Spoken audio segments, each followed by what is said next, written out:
I left the service in 2011, towards the end of 2011, and like most everybody else, I had a decent plan in place that I was going to execute. I had gotten out of the military, and the first few months were fine.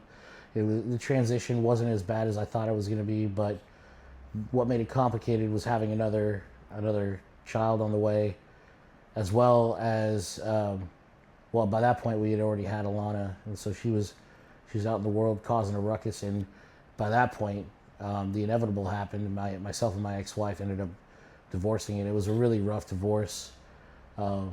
Came with a lot of back and forth and trials and tribulations, and so between that and juggling trying to get my life started when I got out, those first, I'd say, 3 years were pretty interesting.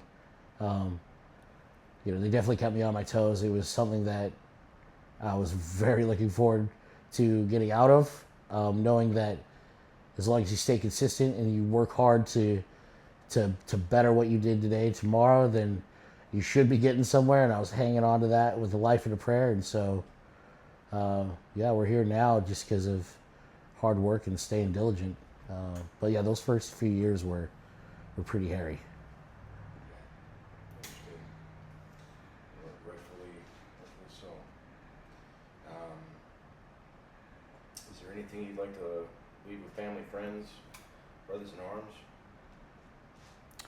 Yeah, I'd say as a call to action for anyone that might get tapped for some time spent, Mikey and I are going to be rolling your guys' way over the course of the next 18 months to 2 years. And what I personally am really hoping to get out of this is a lot of quality content that can be archived not only for ourselves but for our families. It may not seem important right now to dredge up the past, and for some the past might be the past, and that's where it should stay. But I think if we pay attention and we add balance to the situation, the past is just as important as the present and the future. It kind of gives you a roadmap for where you've been, what you've done, and if you're stuck, it might help you break through a wall of trying to figure out what comes next.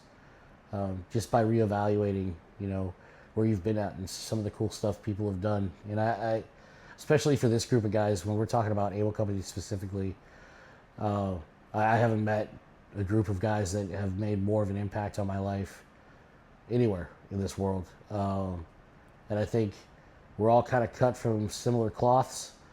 We might have varying differences in our upbringing, but the common denominator, which I'm still trying to figure out what that is, whether it's sheer insanity or it's the call to duty, or being interested in doing something that's more important than, or at a higher level than ourselves, or just wanting to give back to our community and be there for as a pillar of the community, as someone that will stand up and do the right thing.